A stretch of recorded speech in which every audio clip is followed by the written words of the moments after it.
think we ran the ball great again. I think the offensive line played great. Pass protection, I think, was their best of the season. A homecoming thriller down in South Philly. We take you to the link to recap Temple's second victory over a ranked opponent this season. Plus, hoops is almost here, and new head coach Aaron McKee still thinks he's a player. One time I'm in the defensive stance and I'm sliding up and moving up and down the sideline, and I had to grab myself. You know, I'm just not used to being in that position, so I'll figure it out. Yeah, we certainly hope so. OwlSports Update is live, and it starts right now.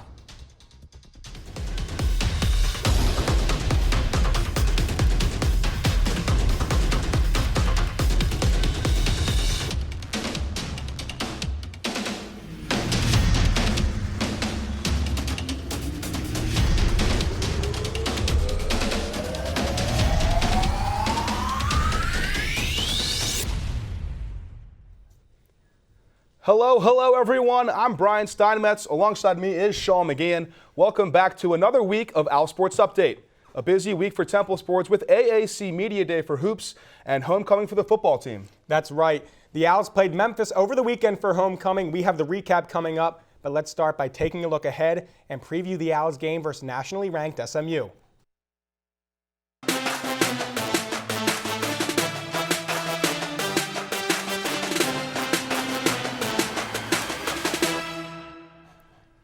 So you thought the Memphis game was a big one. Try SMU on for size. The Owls are in Texas this weekend for another tilt against another nationally ranked team and another undefeated team, by the way. This will be Temple's third matchup against a nationally ranked foe. The good news, Temple is 2-0 against those nationally ranked teams. The bad news, this one will be on the road where Temple hasn't looked nearly as strong with a 1-1 record, and that loss coming up in Buffalo against a very mediocre Bulls team at best. Yeah, but that was then. As for the here and now, we welcome back to the show Inside the Nest reporter Dom Gillespie to talk about the Mustangs. Dom, what worries you most about this matchup with SMU? A lot of things worry me, guys, but let's try to stick to SMU. The Owls are going into their toughest game yet this season. Not only are the SMU Mustangs the highest-ranked team in the AAC, the Owls also have a lot of trouble on the road, as mentioned. The Mustangs are averaging more than 44 points a game and almost 500 yards per game, both of which puts them close to the top of the conference, second only to Central Florida. They are also the only undefeated team left in the conference. But Temple has seen this before. Versus Maryland, versus Memphis, now it's the Mustangs. How many times have we had teams, come in that put up all these points and our defense shuts them down? So we have all the confidence in them. And then personally on the offense, like I say every week, we're just worried about our game plan, going out, executing our game plan. And I think last week we showed again, if we do that, if we execute our game plan and minimize the penalties, minimize the tackles for loss, the negative plays, then we can go up and down the field on anybody. So, we know that they're going to put up some points, but we got all the confidence that our defense is going to shut them down. To be the best, you got to beat the best, and whether that's the best in our conference, the best in the country, or both with a team like SMU, one of the best in the country, I'm one of the best in the conference. To be the best, you got to beat the best, and we want to be the best. So, whoever's in our way, we just see it as another opponent that we have to get through. Temple's defense has had its fair share of tests this season, holding the electric Maryland offense to 13 points, not to mention shutting out the offensive unit of the Yellow Jackets of Georgia Tech.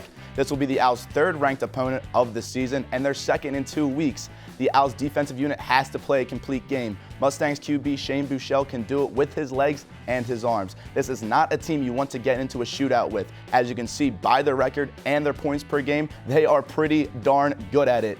Kickoff is at 3:30 on ESPN2. Sean and Brian, back to you. Thanks, Dom. Now that we've taken a look ahead to SMU this weekend, let's take a step back and see how Temple was able to take down its second-ranked opponent this season in the team's homecoming thriller versus the Tigers last Saturday. Geared up to watch the Owls take on the Tigers early in the afternoon, and early on they were not disappointed. Russo finding Mack here for one of Mack's 9 receptions on the day, and that catch led to Jagger Gardner punching his ticket and getting 6 points for Temple. And after a slew of Memphis turnovers, including an interception and 2 fumbles, Temple was able to capitalize with 3 field goals, bumping their lead to 16-0 early. But Temple gets in on the turnover action as Ramon Davis has the ball jarred loose here. This one leads to 6 for the Tigers as Brady White finds a white jersey in the end zone to get them on the board. Back and forth we go the other way now. Isaiah Wright gets the ball here, and he runs his way and hurdles into the end zone. Another highlight play for Isaiah Wright there, but not too long after, Kenny Gainwell scampers 25 yards into the end zone right before the half ended to try and get some momentum for the Tigers. Now on the other side of the half, Kalen Watkins gets in on the action to make it a two-point game, and the pressure is right back on the Owls. A few possessions later, Russo regains the momentum with a 12-yard connection of his own to Brandon Mack once again, which puts the game out of reach for the Tigers. They would score one final time, but it simply does not matter. As the game rolls on here, time winding down, Harrison Hand would get the game-ending tackle, and Temple wins this one 30-28 as the on-field celebration ensues. For Russo, it was his first game this season without a turnover, so hopefully this will be a turning point for him. And as I mentioned, a very strong start for Temple and an even stronger start for head coach Rod Carey. Check out that stat at the bottom of your screen. Carey is the first head coach since Wayne Harden in 1979 to start 5-1. No, not Matt Rule, no, not Jeff Collins, and not even Manny Diaz. It's been Rod Carey despite all the speculation. And look at Harrison Hand. He is quickly emerging as a star on this Temple defense. And Brandon Mack with another ridiculous stat line that you see some players make on Sundays. The Owls are now ranked number 25 in the Week 8 coaches poll. This is the first time the team is ranked nationally since it was number 25 in the AP poll in 2017. If they win in Dallas, there's no doubt they will be ranked in both the coaches and AP polls come Sunday. Coach Rod Carey is making the most out of his bench by using every weapon at his disposal. Yeah, even at quarterback, running a two-headed monster of Anthony Russo and Todd Centeio for the last 2 weeks. OwlSports update Howard Haas has more. Temple's new school, using two quarterbacks, is making a huge impact as it takes on another win against a ranked team.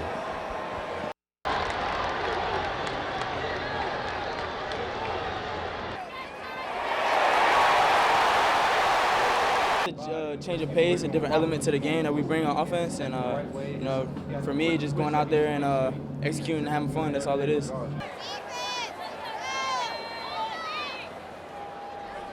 And so far, they have, in record-setting fashion. For the first time in program history, Temple has beaten two ranked teams in one season.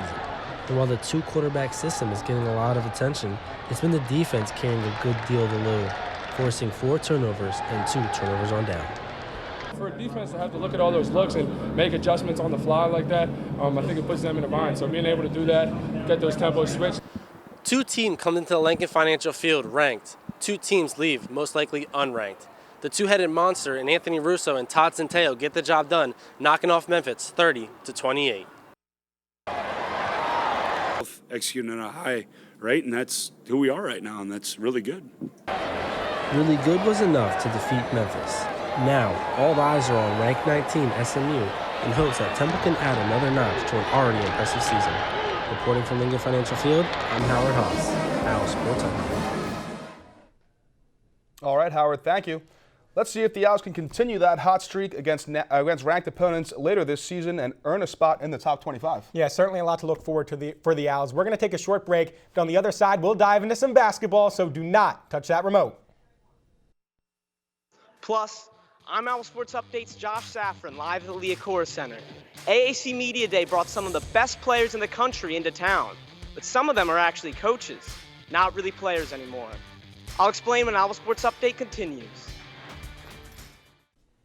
Welcome back to OwlSports Update. Basketball season is right around the corner, and both the men's and women's squads had their 2019 Media Day at the Philadelphia International Airport on Monday. OwlSports Update's Josh Safran was there and is now live from the Liacouras Center. Talk to us, Josh. 3 AAC head coaches have already established themselves as all-time greats, but now names like McKee, Hardaway, and Dawkins, these guys are roaming the sidelines as head coaches, and they're finding the challenges of coaching to be harder than the challenges of playing. Penny fakes. Penny Hardaway, Aaron McKee, and Johnny Dawkins. All in one building. However, this was no players' banquet or Hall of Fame ceremony. It was the annual AAC Media Day, which is full of big-time former players who are becoming big-time college coaches. I never would have imagined coaching college, first of all, which is, still a blessing. But to be able to coach against Aaron, a guy that I played against in college and in the NBA, I think that's pretty cool. Penny Hardaway, a 4-time NBA All-Star, now adding his assistant coach Mike Miller, an NBA Rookie of the Year. Mike Miller. Around McKee, lays it in. It's like superior development, as you could say. Just coming from a guy that already been in the NBA, you have Mike Miller. I mean, that's just a great tandem. For these ex-players, however, coaching is still a learning process, as their first instincts come from on the court instead of the sideline. I found myself one time, I'm in the defensive stance and I'm sliding up and moving up and down the sideline, and I had to grab myself. I'm just not used to being in that position, so I'll figure it out. As players, they experienced all the glory, but these coaches still have the hunger.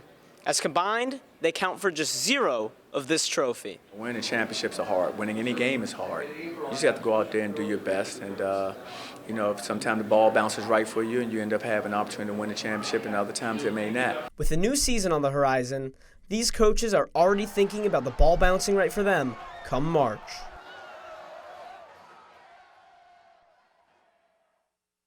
McKee, Dawkins, and Hardaway played for and coached with some of the all-time greats, including Coach Krzyzewski and John Chaney. Now, they look to take the lessons they've learned and pass them on to their crop of players. Reporting from the Leacore Center, I'm Josh Safran. Brian and Sean, back to you. Great stuff, Josh. Thanks so much. Temple certainly lost some key pieces with Shiz Alston Jr. graduating and, of course, Fran Dunphy retiring. Maybe that's one reason Temple is picked to finish 7th in the conference in the coaches' preseason poll. But let's take a closer look at the schedule and Temple's march to the month of March. The first part of November will be nice for the men's squad as they're home for the first 2 games and only have to travel a bit north of Broad Street to face the LaSalle Explorers. After that, they'll explore the country a little bit and travel to Southern California and take part in the Orlando Invitational. With that Orlando tournament, it seems as if the Owls will be spending a lot of time in Florida before the new year. 3 games in Orlando, then they come home for 2, with one of them being a big rivalry game versus St. Joe's. So mark your calendars for that game on December 10th. Then they head back to Florida to try and endure a hurricane when they take on Miami. 2 weeks later, they fly back down for a New Year's Eve square-off with Central Florida. On the other side of the new year, they'll have a 3-game homestand against conference opponents. From there on out, it's all AAC games except for their Big 5 matchups with Penn and Villanova. Now, I'd love to focus in for just a moment on those Big 5 games because they're very important to not let slip away. These games they're very important that both squads get juiced up for, so it's not a guaranteed win against any of them, really. Yeah, it's certainly going to be a tough season for the Owls if they want to win the conference and ultimately go dancing in March. They'll need their new captains of Nate Pierre-Louis, Quentin Rose, and J.P. Mormon to step up big time. And the same can be said for the women's side of Temple Hoops as the Owls are preparing for the big task at hand this season. At Media Day, the women talked about rebounding from their 11-19 record last season. This year, they are picked to finish 6th in the preseason coaches poll.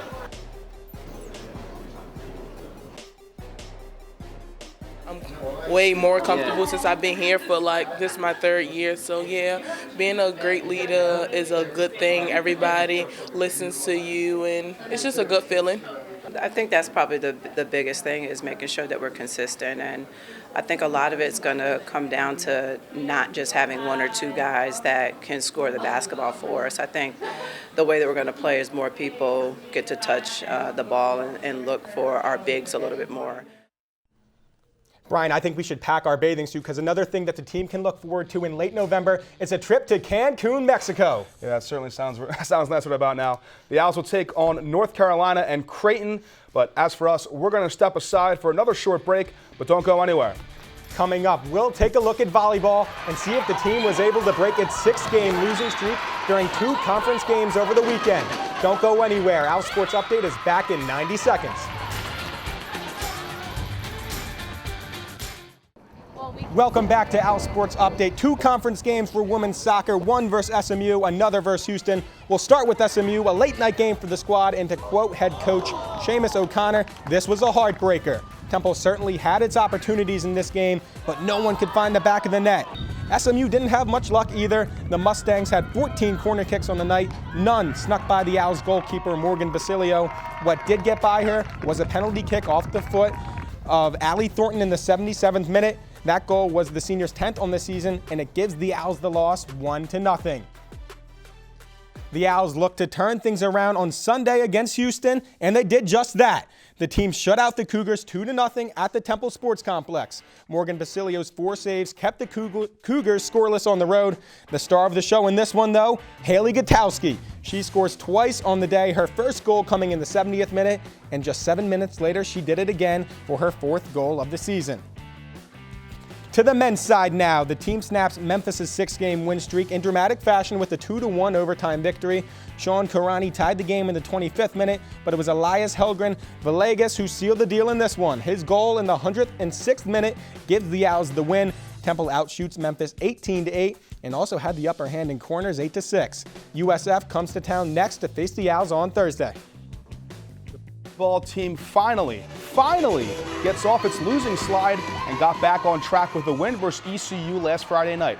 Prior to that, the team had lost its last 6 matches, but thanks to the efforts of Peyton Boyd, Kayla Spells, and especially Tyler Lindgren. Lindgren during the match had 51 assists. Yes, that's correct. 51 of Temple's 61 assists came from Lindgren, and Temple got back in the win column for the first time in nearly a month. But the victory feeling was short-lived as the team lost 2 days later to conference-leading Cincinnati 3-0. Staying at McGonigal Hall, the fall season had multiple teams jump out to impressive starts. None, however, matched the record-setting 9-0 opening of the volleyball team and the sophomore who dominated September. OwlSports Update's Jackson Neal has more. A setter is like the quarterback of a volleyball team. It's their job to create the offense and put their team in the best situation to win. For Temple, sophomore Tyler Lindgren is under center as she orchestrated the offense that gave the Owls their program best start to a season and earned her Temple's Under Armour Athlete of the Month distinction for September. I was not expecting it at all. I mean, it was awesome. My job is mostly to put my hitters in the best position that I can. So setters don't usually get a lot of credit. In the month of September, Tyler was among the conference's best as her hitting percentage of over 22% ranked second. She also averaged 9 assists per frame as she helped her team to a 9-0 start. In her freshman season, she made an appearance in all 30 matches, as well as playing in a team-high 112 sets. With the experience far beyond that of a usual sophomore, Tyler spent the offseason growing into her role as a co-captain of this team. The improvement in leading by example, that's the biggest improvement besides of the X's and O's. Tyler's amazing. She's like the best teammate ever. She's so supportive and she's one of our captains and she's only a sophomore, so like that's crazy. While the Owls have cooled off since their hot start, they recently snapped their 6-match losing streak with a win over East Carolina, a match where Tyler recorded 51 assists, which matched the entire Pirates team. From McGonigal Hall, I'm Jackson Neal, OwlSports Update. The volleyball team will continue conference play this weekend as they travel to SMU Friday and Memphis on Sunday.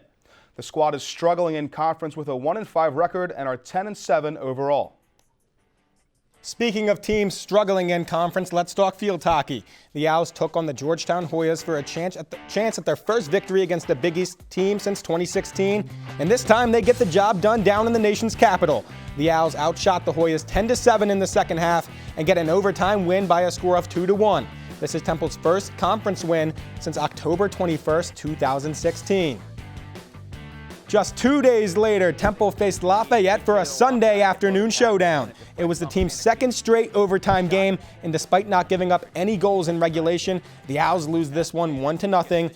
With the loss, the Owls fall to 5-6 overall and just 1-3 in conference. Hopefully they can turn it around, Sean. Yep. But it's time for us to take our final timeout of the day. Be sure to stick with us. After the break, Inside the Nest anchor Brooklyn Vaughn joins the show to talk Temple football versus SMU. I'm a competitor, so I'm always ready to finish the best and perform the best I can. But coach always gives us a hard schedule, so we're ready for it. We're at that level too, so yeah. Plus, we'll take a look at Temple's most historically dominant teams. Fencing season preview coming up right after the break.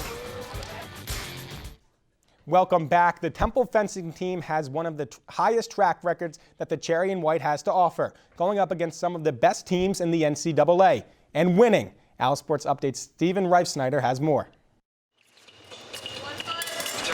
Temple Fencing is a team made up of some of the finest fencers in the nation.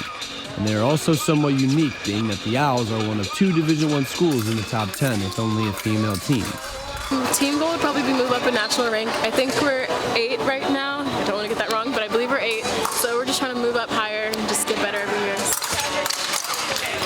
If you want to be the best, you have to compete against the best. And this way, as we work through the season, when we get closer to postseason, they will have fenced all the strong fences and know what to expect, and also know what they need to work on to improve themselves. Over the past decade, the fencing team has consistently placed in top 10. This year, they're setting their sights a little bit higher in the top 5. Our highest ranking has been top 6. It's really hard for a women's only team to get up there, but we fought really, really hard. Last year we beat almost all of the top 10 teams, and I think we beat most of them twice. I'm ready. I'm a competitor, so I'm always ready to fence the best and perform the best I can. But coach always gives us a hard schedule, so we're ready for it. We're at that level too, so yeah, I'm ready. Coach Frank and the squad captains await their first tournament at home on November 2nd, the Temple Open. Reporting from the pavilion, I'm Stephen Reifsnyder, OwlSports Update. Currently ranked 10th in the women's NCAA fencing arena, the Owls anticipate their first tournament at home on November 2nd as a way to climb the ranks. It is time for our Twitter poll of the week. We want to know what you think about the dual quarterback system Rod Carey is running for the Owls. Anthony Russo is the starter, and he has experience, but Centeio has been getting plenty of snaps, and he's been playing well. You let us know your vote by voting on our Twitter at OwlSportsUpdate. And hey, throw us a follow while you're at it.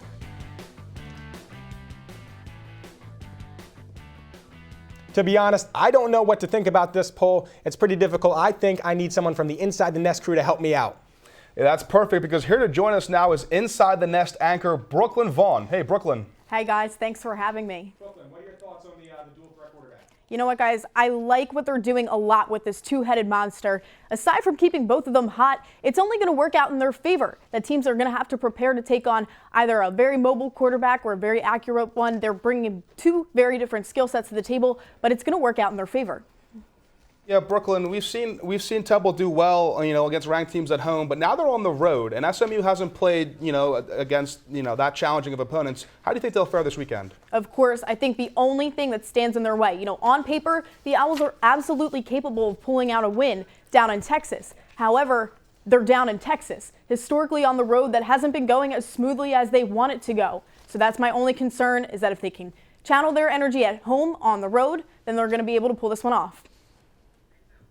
Good stuff, Brooklyn. Thanks so much. You can catch Brooklyn and Dan Wilson on Inside the Nest on Tuesdays. As for us, it's time to go. We're done for the day. Thanks for watching, everybody, and have a good weekend.